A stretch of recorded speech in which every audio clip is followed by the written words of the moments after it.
A colony of bees was living in this old storage box in someone's backyard, and I was called to remove them.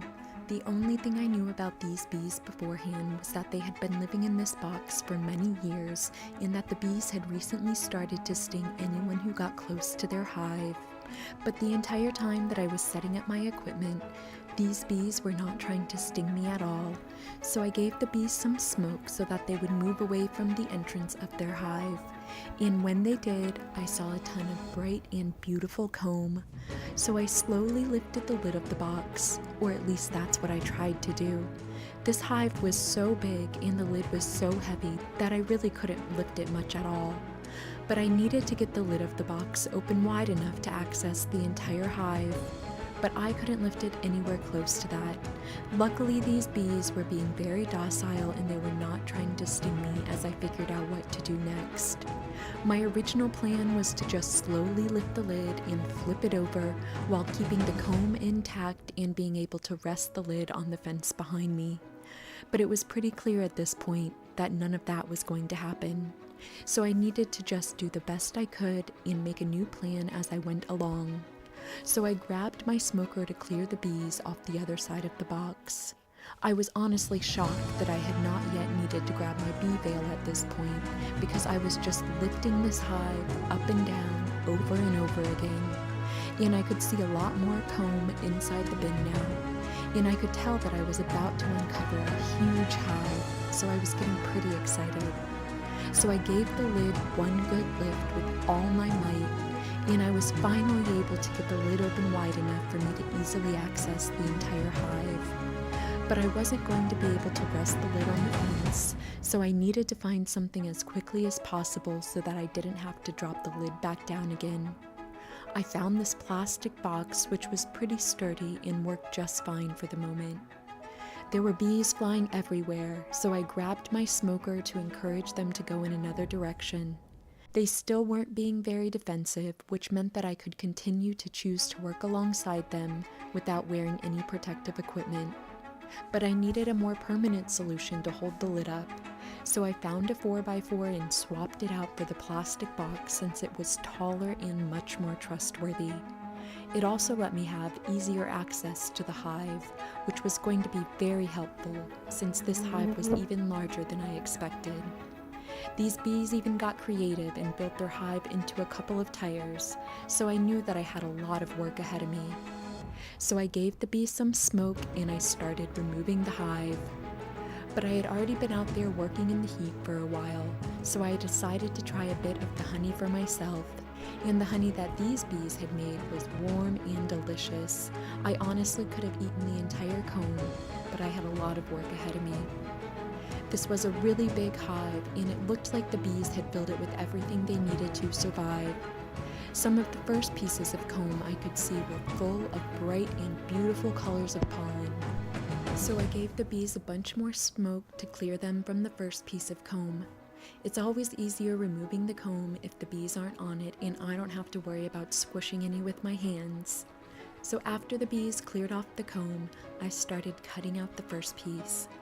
This hive was so big and there were so many bees that even I was surprised at how docile they were being. But I was also incredibly grateful. So I worked as carefully as I could with each delicate piece of comb that I put into a frame. Then I just moved on to the next piece, and with every piece I cut, I was looking for the queen. However, in a removal this size, it's typical for the queen to go deep into hiding as soon as the bees know that something is happening. So at this point in the removal process, I was really most concerned about getting as much of the comb into the new hive as carefully as I could and preserving everything for the bees.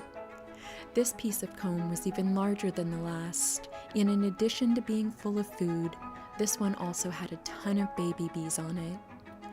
Any comb with brood or baby bees is not only important to save for the health and wellness of the colony, but the worker bees will naturally want to take care of the baby bees, so any bees that I put into the new hive would be enticed to stay there even without their queen, just to take care of the baby bees. This hive certainly didn't disappoint. It was a lot of fun to remove.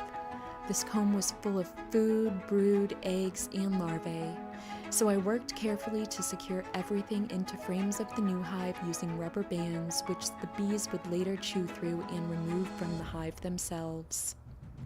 I just kept cutting comb off the lid and putting it into the new hive. And then I couldn't help myself but to get a few handfuls of bees into the new hive. There were a bunch of bees hanging out on the lid of the hive, and they didn't really seem to be in a rush to leave, so I thought I would help them get a move on. And with every handful of bees I scooped, I was searching for the queen. But I still had a long way to go in this removal, and even after I had removed most of the comb and made the new hive bigger, there was still the stack of tires that had even more comb in it. But it was pretty incredible to see how these bees had built their hive into these tires, and it really seemed like a great, well-protected, well-insulated spot for them. But it sure did make my job a bit more difficult. All of the comb in the tires was full of honey. The comb also wasn't built very uniformly, and the bees really expressed their creativity here. Since the new hive was completely full, and if I added anything else to it, I simply wouldn't be able to lift it, I put all of the honey that was in the tires into a bucket, and I would feed it all back to the bees once I got them home. So I just kept pulling honey out of these tires. I pulled probably 30 or 40 pounds of honey out of these tires. There was just honey everywhere. I was getting a little concerned that I had not yet found the queen at this point. I had been in this hive for a couple of hours by now, and it was getting dark, and I felt confident that this colony had a queen, but I just wasn't entirely confident that I would find her. She could have easily drowned in a flood of honey or been hurt in the removal process, no matter how careful I try to be. So I spent some time smoking the bees and searching for the queen, or looking for any clues that the bees would give to tell me where she was. And all of a sudden, I spotted a circle of bees on the outside of the box. There she was, the queen of this mighty colony. I was so relieved to find her, and I was just in awe of her. So I put her in a clip to keep track of her and to keep her safe, and I put her in the new hive. You can see how quickly the bees went to greet her and to care for her. They were instantly attracted to her scent, so I gave the bees in the box a bunch of smoke to encourage them to move into the new hive. But there were so many bees and it was already getting so dark out that I actually left this hive overnight to give the bees more time to move in, and also because there was no way I was going to move this giant hive in the dark.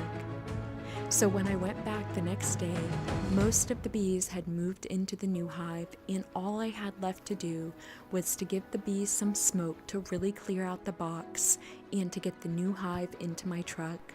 But moving this hive was actually going to be one of the most difficult parts of this removal. So I definitely put my suit on for this. I think this hive and I weighed about the same, so I knew there was a fair to middling chance that I could drop the entire thing. But either way, it would certainly be a struggle for me to get this thing into my cart, and I would definitely have to rest the hive against my body. So I just took a deep breath and lifted the hive with everything I had, and I got it into my cart. You can see the bees on my neck there where the hive was resting on me. But I was just so relieved to have the hive safely in my cart. So I wheeled the bees out of the backyard, and I loaded them into my truck, and we drove home, and it was another great day of saving the bees.